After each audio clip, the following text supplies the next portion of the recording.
할렐루야. 2월 15일 수요일 저녁 예배에 모신 분들을 예수 그리스도 이름으로 환영합니다. 우리 다 같이 사도신경으로 신앙 고백합니다. 나는 전능하신 아버지 하나님 천지의 창조주를 믿습니다. 나는 그의 유일하신 아들 우리 주 예수 그리스도를 믿습니다.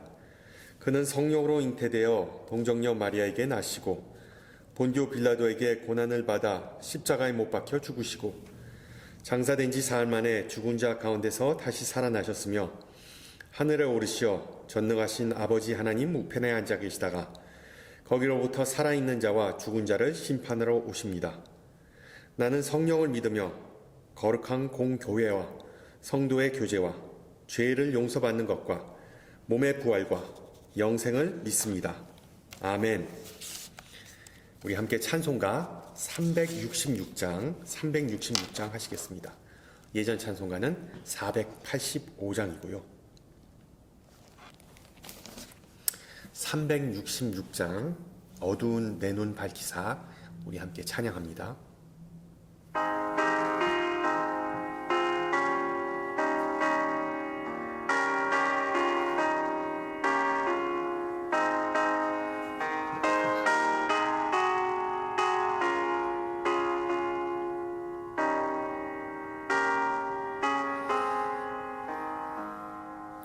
어두운 내 눈 밝히사 진리를 보게 하소서.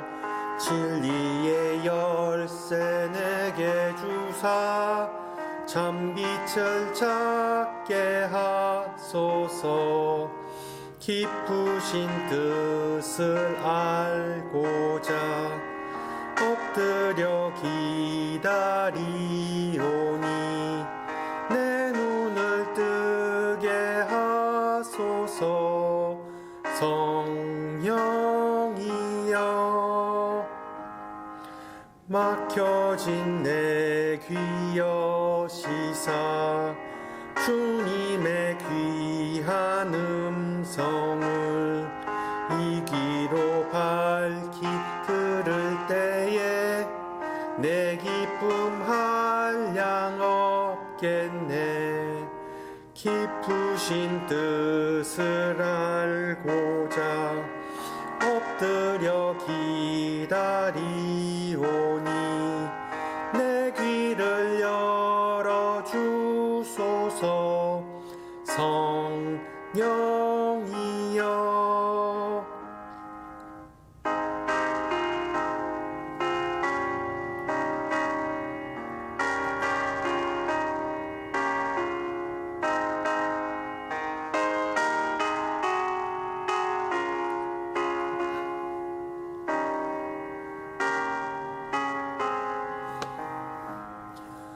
봉해진 내 입 여시사 복음을 널리 전하고 차가운 내 맘 녹여주사 사랑을 하게 하소서. 깊으신 뜻을 알고자 엎드려 기다리오니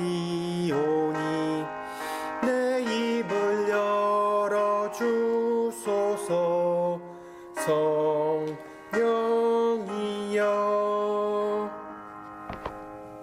아멘. 하나님께서 오늘 저녁 우리에게 주신 말씀 요한복음입니다. 요한복음 9장 1절에서 12절입니다.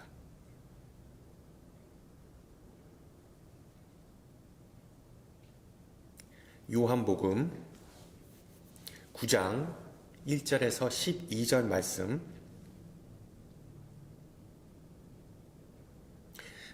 말씀을 봉독합니다. 예수께서 길을 가실 때에 날 때부터 맹인된 사람을 보신지라. 제자들이 물어 이르되 라피여 이 사람이 맹인으로 난 것이 누구의 죄로 인함이니까 자기니까 그의 부모니까.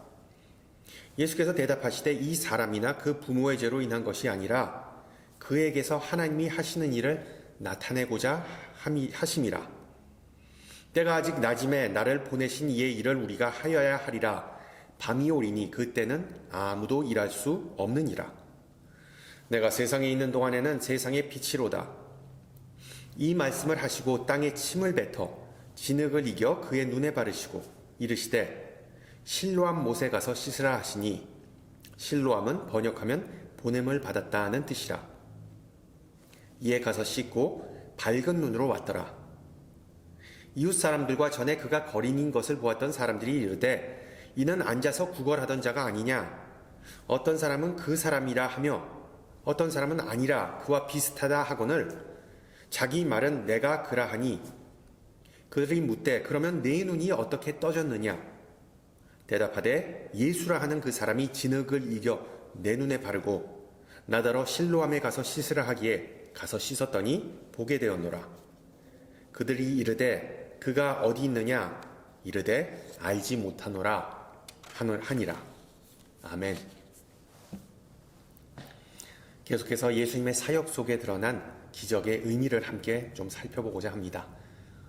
성서 시대뿐만 아니라 현재도 우리의 삶 속에서 역사하시는 하나님을 새롭게 목격하고 증거하는 계기가 되기를 소망합니다. 스위스의 저명한 심리학자 칼 융은 중요한 것은 우리가 사물을 어떻게 보느냐에 달려있지 사물 자체에 달려있는 것이 아니다고 말했습니다.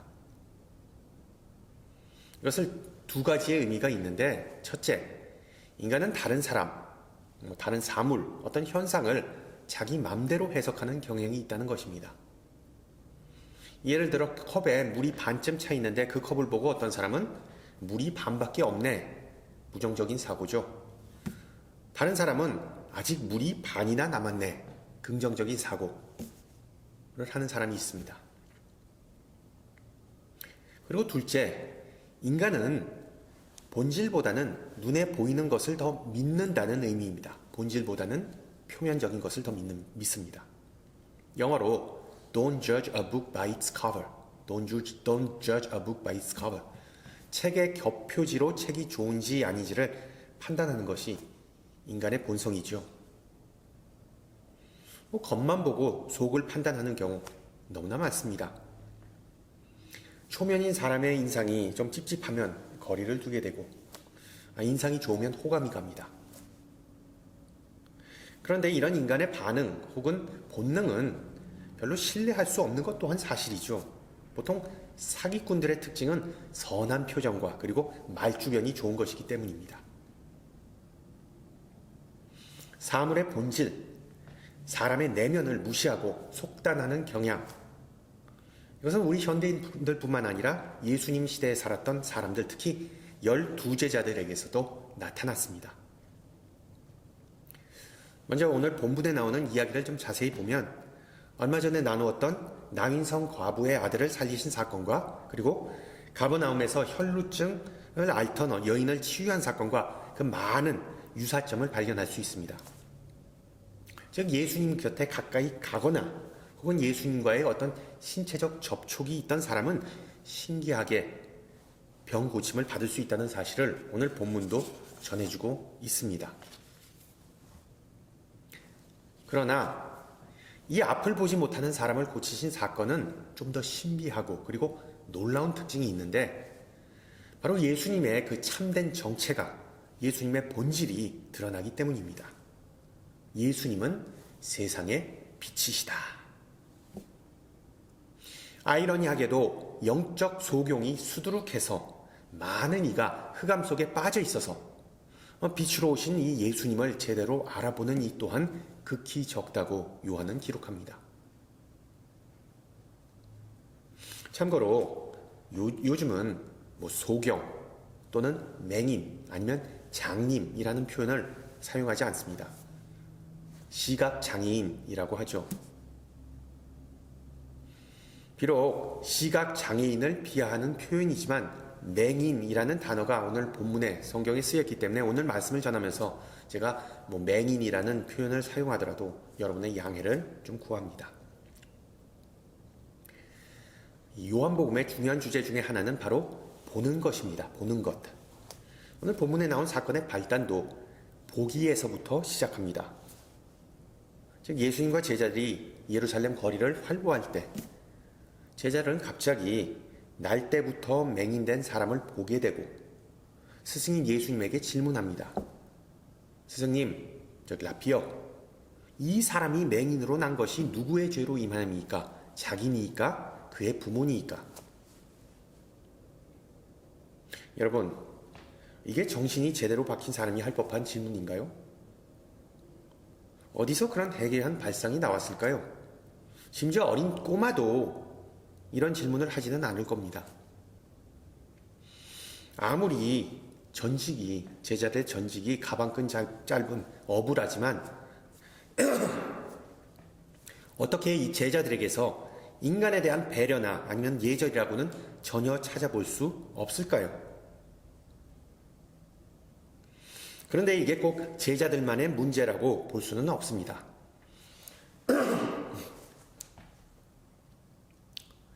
여러분, 차 타고 가다 신호에 이렇게 서면 대기하고 있으면 노숙자가 편말을 들고 서 있는 게 보이죠.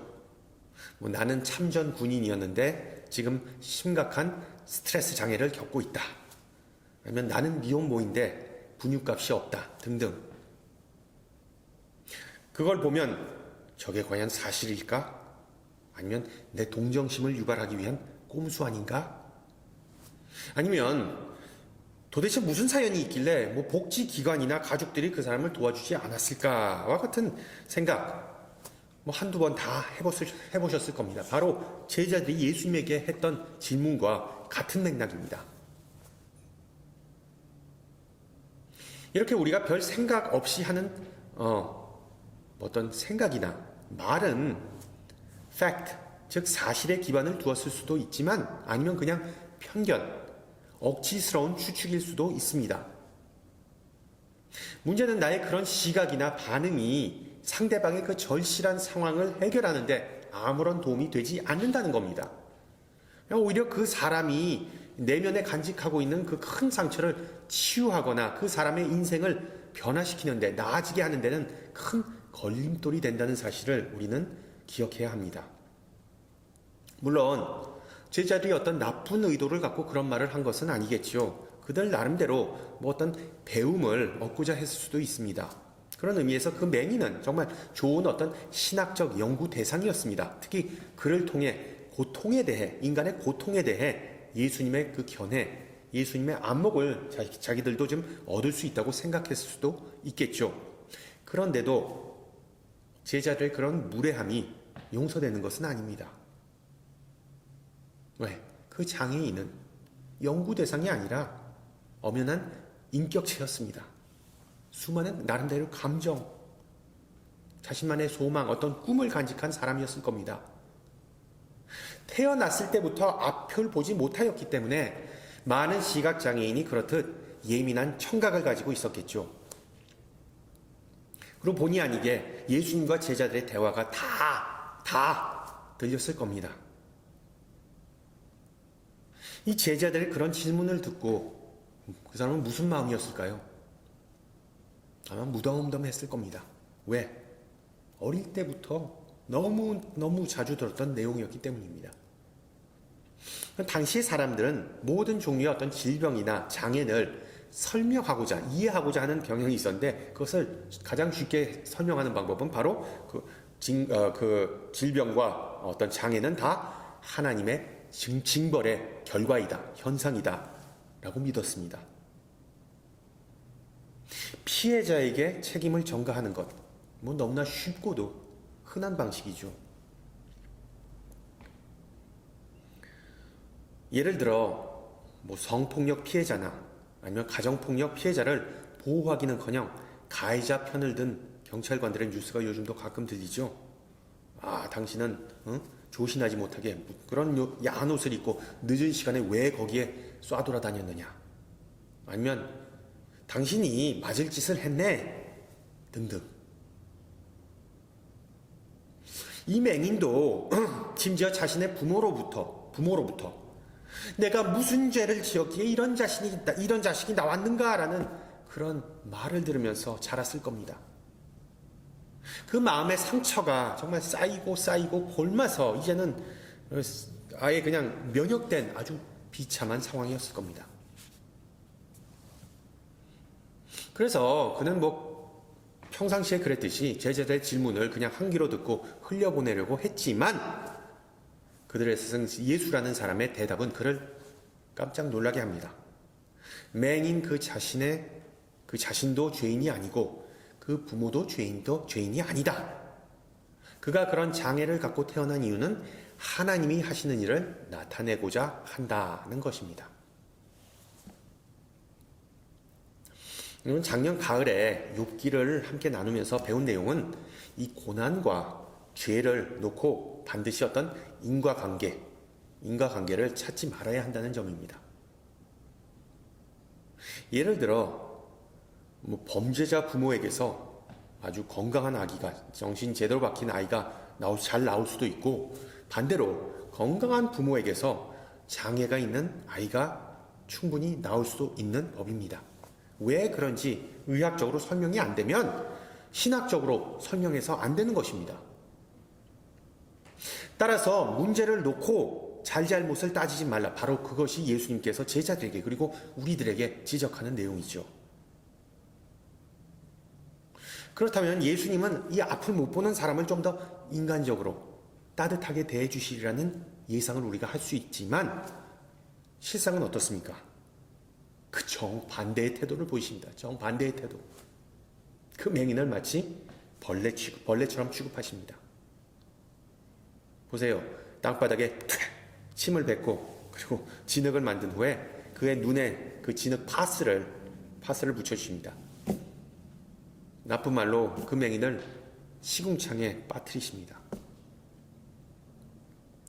복음서를 통틀어 이런 이상하고도 무례한 행동을 보여주신 적은 결코 없었습니다. 하나님의 능력으로 병자를 고친다고 소문이 난 사람에게서 이런 대접을 받아보리라 아마 그 맹인은 생각하지도 못했겠죠. 진흙을 눈에 바르면 눈이 뜨일 수 있다. 이런 민간요법은 신약 시대에서도 듣지도 보지도 못했던 것이었습니다. 그러나 맹인은 그 처방을 믿었습니다.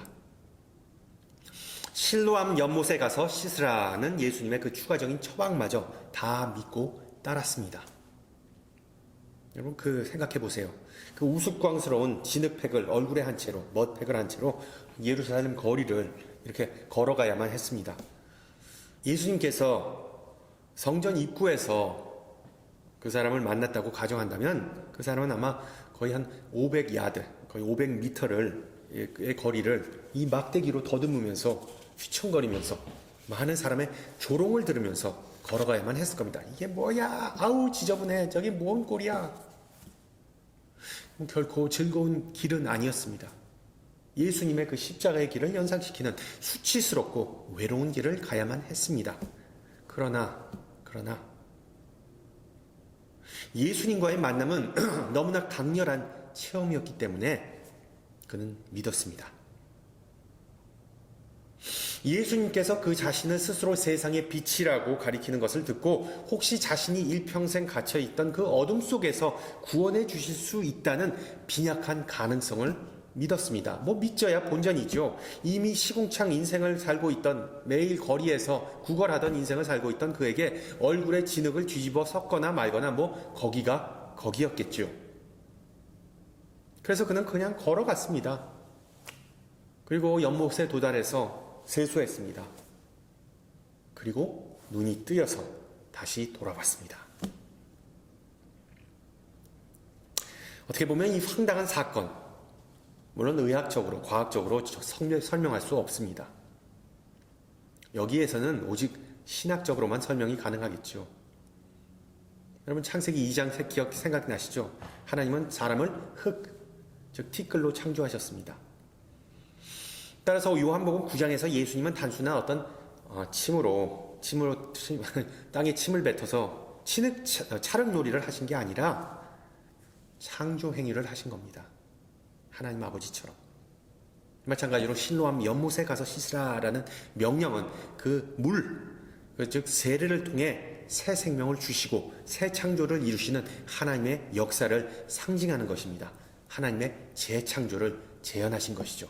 쉽게 말해서 예수님은 그 맹인에게 가서 스스로 그 눈에 세례를 베풀라고 명령하신 셈입니다.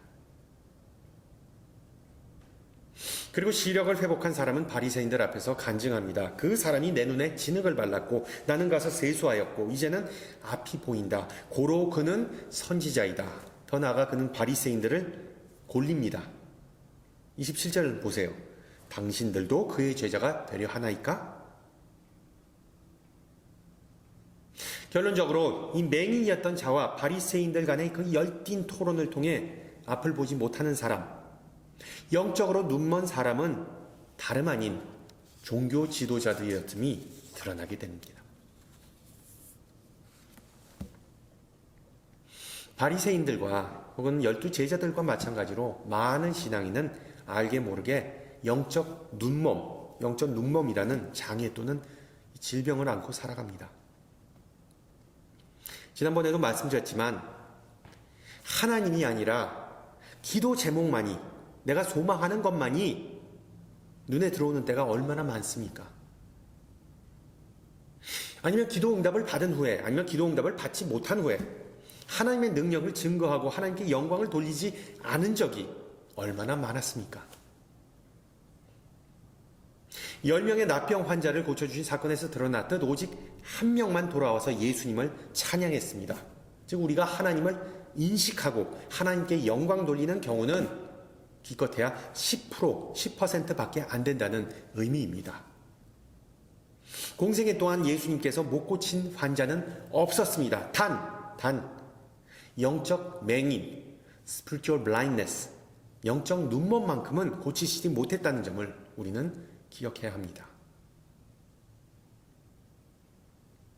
맹인이었던 사람은 거기에 해당되지 않았습니다. 드디어 예수님과 대면하게 된 후에 그는 예수님이 다름 아닌 하나님의 아들이자 사람의 아들, 즉 인자라는 것을 고백하죠.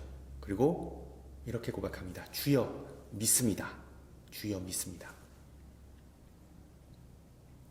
여러분 잘 보세요. 먼저 내가 믿습니다라고 고백한 후에 병 고침을 받는 일도 있습니다. 그러나 여기서는 그런 신앙 고백이 있기 전에 치유가 발생합니다. 즉 그 사람은 예수님께서 자신을 만지시기 전에 예수님을 믿는다고 고백하지 않고 예수님께서 그에게 머드팩을 붙여주신 후에, 즉 그를 만져주신 후에 예수님을 믿게 되죠. 여러분 이게 무슨 의미입니까? 진흙, 머드팩 그 자체는 아무런 효능은 없습니다. 그러나 그 진흙으로 말미암아 그 사람은 자신이 고침을 받을 수 있다고 믿게 되었습니다. 쉽게 말하면 우리는 절대로 진흙과 같은 작은 것을 무시해서는 안 된다는 교훈입니다. 바로 하나님께서 그 하찮은 것들을 통해서 역사하시기 때문이죠. 다시 말씀드리지만 그 진흙 자체는 아무런 능력이나 효능이 없습니다. 그러나 또한 그 진흙은 맹인의 믿음을 예수님에게로 향하게 도와준 결정적인 도구 또한 요인이었습니다. 여러분의 믿음의 눈을 열어주고 여러분의 시선을 예수님에게로 향하게 해주는 것은 무엇입니까? 쉽게 말하면 여러분의 신앙을 자라게 해주는 것은 무엇일까요? 아마 여러분은 그 해답을 이미 다 알고 계실 겁니다. 마음이 불편할 때 아니면 어느 곤란한 상황에 부닥쳤을 때 나의 감정이 아니라 하나님의 음성, 하나님의 말씀, 즉 성령님의 인도하심에 이 맹인처럼 순종한다면 그때 비로소 예수님을 볼 수 있게 되고 신약의 도약을 이룰 수 있다는 것을 아마 많은 분이 이미 경험해 보셨을 겁니다. 인간의 감정이 아니라 하나님의 말씀을 따를 때, 성령님의 역사하심에 우리가 순응할 때, 그때 비로소 예수님은 살아계시고 역사하신다는 사실을 깨닫게 됩니다. 물론 그것은 마법은 아니죠. 그러나 그것은 또한 신비하고 기적적인 사건입니다. 왜?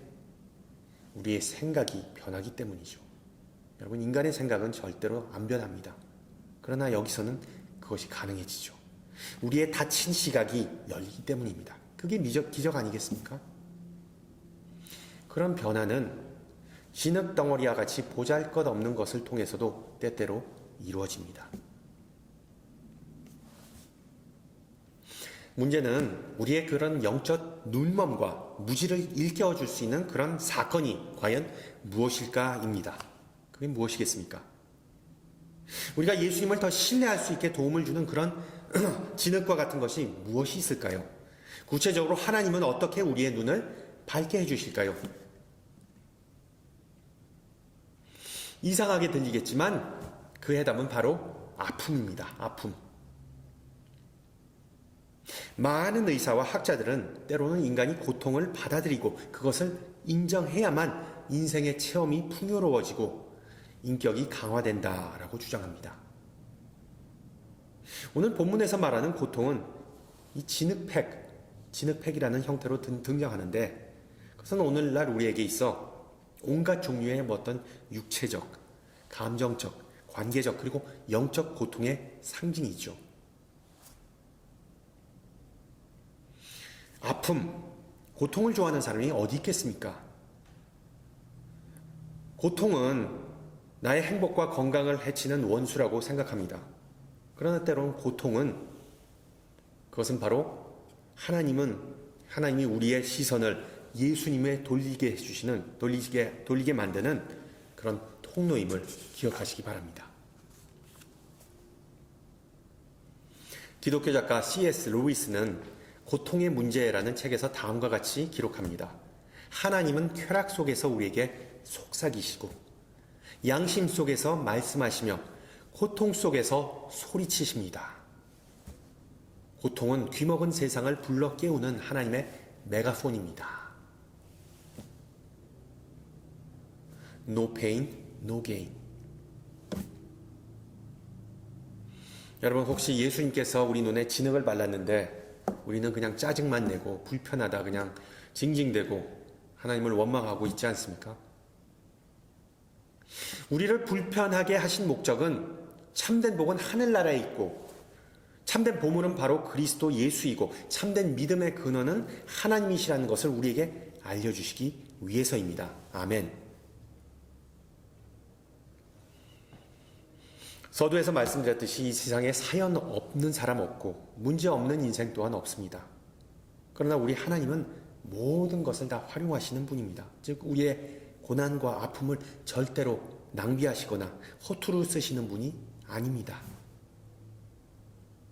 이 세상에서 겪는 고난은 하나님의 나라를 소망하고 바라볼 수 있는 시선을, 그런 안목을 우리에게 키워줍니다. 경제적 어려움은 예수님께서 약속하신 풍성한 삶에 초점을 맞추게 도움을 줍니다. 심지어 육신의 질병은, 육신의 가시는 건강이 단지 몸이 아프지 않다는 사실만을 가르쳐주지 않습니다. 우리가 고통 속에 있을 때 생명의 주관자 되신 하나님과의 관계가 얼마나 중요한지, 하나님을 우리가 얼마나 의지해야 하는지를 비로소 보게 될 수 있습니다. 무려 6천여 곡의 찬양을 작곡한 패니 크로스비는 생후 6주 만에 안타깝게도 의사의 실수로 시력을 잃게 되었습니다. 그러나 그녀는 자신에게 주어진 삶의 불평과 원망 대신 만족과 찬양의 길을 선택했습니다.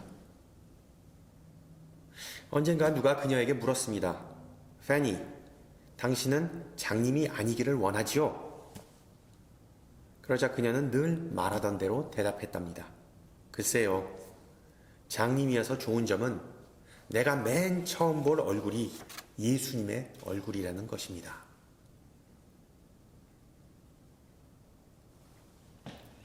저와 여러분은 패니 크로스비와는 다르게 지금 이 세상에서 일어나는 수많은 일을 두 눈으로 볼 수 있습니다.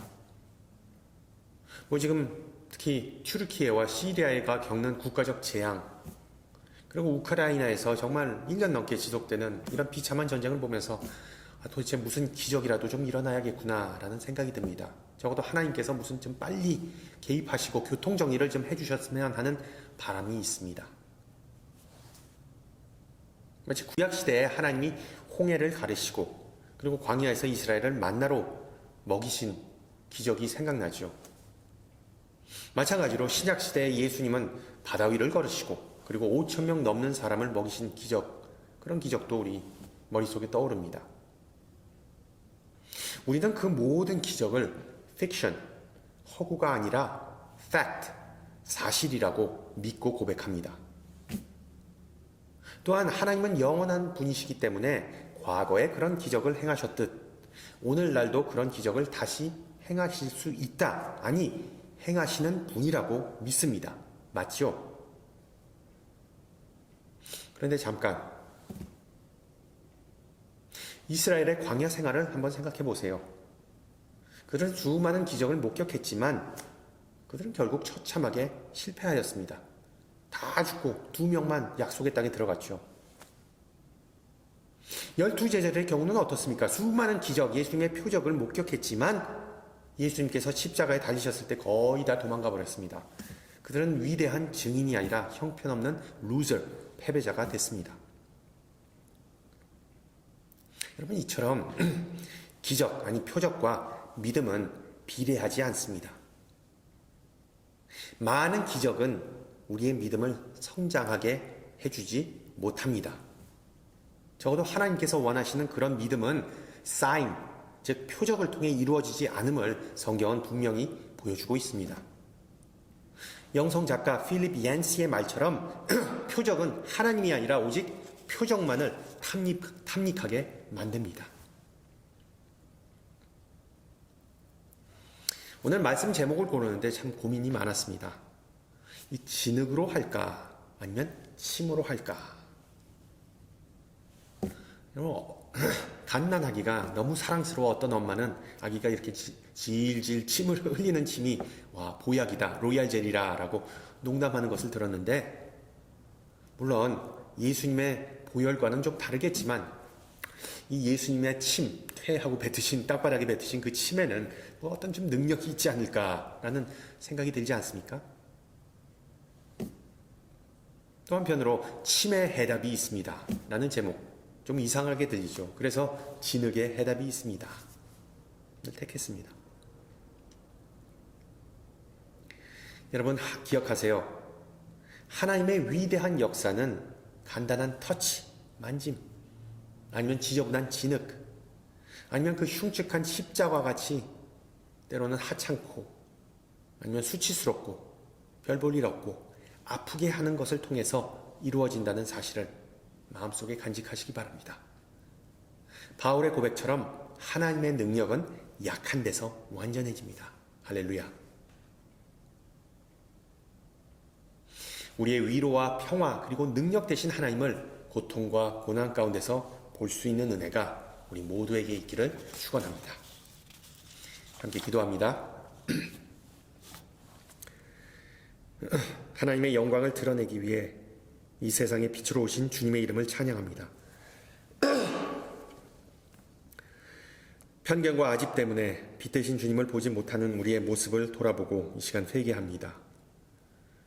주님을 믿는다고 입으로 고백하지만 아직도 어둠 속에서 방황할 때가 있음을 고백합니다. 잘못한 판단과 결정으로 인해 주님의 마음을 아프게 했음을 고백합니다. 또한 나 자신의 안위만을 생각하며 하나님의 영광을 가렸음을 고백합니다.